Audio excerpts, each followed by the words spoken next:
सफलता और सफलता दोनों में सम लाना अध्यात्म के साधक का लक्षण है।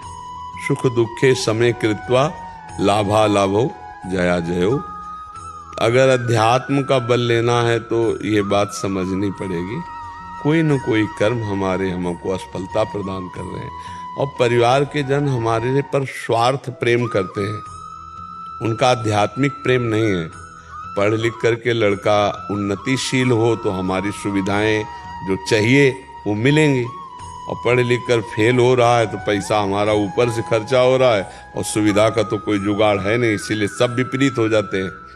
ये मतलब संसार में बच्चा असलियत में कोई प्यार नहीं करता, अपने स्वार्थ के लिए ही प्यार करता है। अगर हमारा स्वार्थ पूर्ण ना हो तो फिर वो प्यार नहीं करेगा। जैसे कोई कितना भी पति से प्यार करते हो और पति असमर्थ हो जाए, फिर उसका प्यार बना रहे, तब तो वो पतिव्रता, तब तो वो प्यार उसका बंधनी। लेकिन ऐसा नहीं देखा जाता। पत्नी कितनी भी सुंदर सुशील हो, अपने अनुकूल अपने सुख की बात, और अगर वो बीमार हो गई, असमर्थ हो गई, लकवा मार गया, फिर पति प्यार करे वैसे नहीं करेगा। ऐसे कितने उदाहरण हैं हर संबंध में। जब तक हमारा स्वार्थ किसी से पूर्ण होता है तब तक वो हमारा प्यारा, और जब वो स्वार्थ लायक नहीं रहता तो फिर कोई प्यार नहीं करता। इसीलिए हमें लगता है माता पिता में भगवत बुद्धि करके उनकी सेवा करो। परिवार तुमसे नफरत करे तो कोई बात नहीं, और प्रयासरत रहो। 100 बार हारने पर भी एक बार ऐसा चांस आएगा कि आप जीत जाओगे। ऐसा नहीं कि प्रारब्ध हर बार असफल करता रहेगा। महाराज जी, पिताजी ने गुरु ग्रहण करे हुए हैं, उनके साथ जो उपदेश लिया हुआ उन्होंने, तो वो जो है जब से मैंने उपदेश लिया था तो उन्होंने भी शराब पी थी। मैंने आपको सुना था, जब पहले मैं उनको शराब दिलवाता था, चलो पी लो आप। मैंने आपको सुना कि गलत है तो मैंने बंद करी। छोटा भाई शराब पिलाता हूँ, बोतल आके देता है, करवाता है, मैं वो करता नहीं हूँ। और आज जितने मेरे भाई बहन सब सेटल हो गए, मैं आज भी वहीं पे खड़ा हूँ, मैं बढ़ ही नहीं पा रहा हूँ। मैं ऐसा कार्य करता भी नहीं हूँ, कुछ भी मैंने आज तक कभी कोई नशा नहीं करा, कुछ भी नहीं करा। एक वो शुरुआत की थी पिताजी को देखकर, क्योंकि उन्होंने गुरु वरण करा हुआ है तो उनका हम पे इम्पैक्ट पड़ेगा। आपको सुन के मैंने शराब छोड़ दी है, मैंने कुछ नहीं, मैंने शुरू भी नहीं की थी, शुरुआत होते ही मैंने अंत कर दिया आपको सुन के। वो अभी भी पीते हैं। माता जी को मैं यहाँ पे लेके आया था, सत्संग सुनाया आपका, कोई सुन भी नहीं पा रहा आपको प्रॉपर्ली। और मैं उनको बता, तो देखो महाराज जी क्या कर रहे हैं, वो नहीं सुन पाते। तो महाराज जी मैं क्या करूँ, मैं कोशिश कर रहा हूँ, वो दुखी हो रहे हैं मुझसे। देखो, धर्म मत छोड़ना बच्चा। ये असफलता और सफलता 4 दिन की है। निरंतर असफलता रहे ऐसा असंभव, ऐसा नहीं हो सकता बच्चा। अगर रात्रि होती तो दिन होता है, इंतजार करो। दिन है तो तुरंत रात्रि नहीं हो जाएगी, इंतजार करो। 24 घंटे के अंतराय में ये रात दिन दोनों आते हैं। ऐसे जीवन के अंतराय में कभी दुख आता है, असफलता आती है, तो एक दिन सफलता भी आती है। आप इंतजार करो, ऊबो मत। आप धर्म विहीन आचरण मत करो, धर्म विहीन आचरण करने वालों की निंदा मत करो। ये भी बात ध्यान रखो। अपने में श्रेष्ठता का भाव आता है तब दूसरों में निंदा का भाव आता है। हमें निंदा नहीं करनी, हाँ हमें उनका सहयोग भी नहीं करना गलत। वो कहे कि मांस खवाओ, मदिरा पिलाओ, नहीं करना है, हाँ करने दो, कोई बात नहीं है। उनको अगर जरूरत पड़े तो शुद्ध भोजन, वस्त्र आदि, उनकी चरण सेवा, उनके वस्त्र प्रक्षालन करना, ये कभी बंद मत करना। अगर अवसर मिले तो ये करते रहना। पर अब जैसे अशुद्ध ये तो अधर्म आचरण में सहयोग न करें, पापाचरण में सहयोग ना करे, और धर्म से चलो बच्चा। धर्म से चलने वाला थोड़े दिन दुख भोगता है, इसके बाद महान सुख को प्राप्त होता है। इसलिए धैर्यवान रहना। देखो, स्वयं धर्मराज युधिष्ठिर महाराज को 12 वर्ष का वनवास और 1 वर्ष का अज्ञातवास, लेकिन अंतिम में सिंहासन पर महाराज युधिष्ठिर ही बैठे। धर्म थोड़ा कष्टप्रद लगता है लेकिन विजयी धर्म होता है। अधर्म थोड़ा सुखद लगता है। यद तज्ञे विस्मयु परिणामे अमृतोपमम्। जो धर्म है वो प्रारंभ में विष जैसा लगता है, परिणाम में अमृत जैसा। और जो अधर्म है तो ये तज्ञे अमृतोपमम् परिणामे विस्मयु। शराब पीना, बेविचार करना, ये अमृत जैसा लगता है लेकिन इनका परिणाम बड़ा भयंकर होता है। धर्म में प्रारंभ विष जैसा लगता है, ये बड़ा कठिन है, लेकिन उसका परिणाम बड़ा अमृत में होता है। तो तुम जो बता रहे हो कि जैसे मार्ग में चल रहे हो, तो ये अमृत का मार्ग है बच्चा ना। मृत्युर्मा अमृतम गमे। डरो मत, झुको मत, टूटो मत। कल आएगा ऐसा, हमारी वचन याद कर लो, कल ऐसा आएगा कि आप खुद अपने अनुभव उपदेश में दोगे, आप दुखी मत हो। ऐसे सबके जीवन में होता है, नहीं?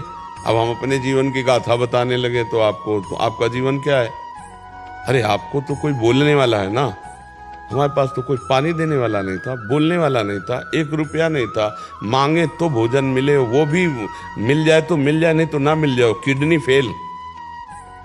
सोचो उस, और पूरा जीवन बचपन से भगवान के मार्ग में। ये तो भगवान कृपा की बताया नहीं, हर समय सब दिन होत न एक समान, तो दिन पलटा तो देखो ये स्वरूप आ गया। जब हम खाने लायक थे तो भोजन नहीं था, और जब भोजन की व्यवस्था तो खाने लायक नहीं। पूरा जीवन दुख में गया है, पूरा जीवन दुख में। अभी क्या तुम सुख समझते हो क्या? नहीं बच्चा, सुख चैन से तो भरपेट पानी नहीं पी सकते।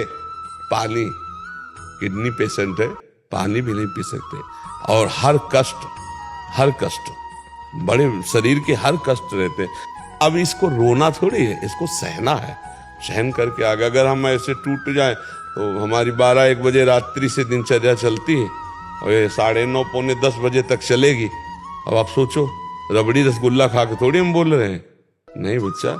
पानी भी है, इतना मिलता है पानी, तो धर्म में चला जाए, कष्ट सा आ जाए। मानव जीवन संघर्ष के लिए मिला है, टूटने के लिए नहीं मिला कि आप धर्म में तो कुछ नहीं, तुम फिर उसे मान लो उसी गलत मार्ग में चले जाओ। तो ऐसा नहीं, डटे रहो, आगे एक दिन आएगा, ऐसा आएगा, इंतजार करो। सबका दिन आता है, सबका समय आता है, अपने कर्मों का ऐसा चक्र आता है कि एक दिन बड़ा आदमी बना और अपराध पाप किए तो फिर पाथ में आ गया, जब फिर धर्म से चला तो फिर ऐसे चलता रहता है एक क्रम। अगर क्रम तोड़ना है तो भगवान का भजन करके भगवत प्राप्ति कर लो, तो ये आवागमन का विक्रम टूट जाएगा, दुख सुख का तो बात। सच्चाई की बात बच्चा ये है। और टहलाने फुसलाने में तो संसार बहुत प्रवीण है कि अब भरत कह रहे हैं वशिष्ठ जी से कि ऐसा कैसे हो गया, तो वशिष्ठ जी कह रहे, सुनो भरत, भावी प्रबल बिलख कयो मुनिनाथ, हानि लाभ जीवन मरण जस अपने कर्मों का फल भोगना पड़ता है। इसलिए तैयार रहो, मजबूत रहो। ये हमारी की हुई खेती है, इसे हम ही को काटना पड़ेगा। राधा राधा राधा करके नई फसल अच्छी तैयार कर लो और निकल जाओ संसार समुद्र से। बलवान बनो, धैर्यवान बनो, टूटो मत। जिसने गरीबी का कष्ट सहा, संकट सहे, वही आगे जाकर के उन्नति को प्राप्त होता है। आप देख लो, मतलब चरित्रों को देखो आप। हाँ, नीचे से उठा और चमकने लगा जाकर के, तो जो अहंकार में उठा वो नष्ट हो गया। ये सब क्रम सृष्टि का चलता है। तुम धैर्य से चलना और आगे फिर देखना। आपको वचन देता हूँ, हाँ। मैं आपके समक्ष में कभी गलत आचरण नहीं। हाँ, बहुत अच्छे। तो फिर आप हमारे भी वचन याद कर लो। इह परलोक सकल सुख पावत, इसी लोक में नहीं, इह परलोक सकल सुख पावत, मेरी सो भैया कृष्ण गुण संग। हमारी शपथ है, यदि कृष्ण का गुणगान करोगे तो इस लोक और परलोक में सदैव सुखी रहोगे। पक्की बात बच्चा। हर कष्ट सह करके धर्म में चला जाता है। ऐसे धर्मात्मा बनकर चलो। ये मत सोचो कि हम थोड़ा भजन कर रहे हैं तो भगवान हमारे कष्टों को क्यों नहीं हरण कर रहे। जड़ से कष्टों का नाश हो जाएगा, जड़ से।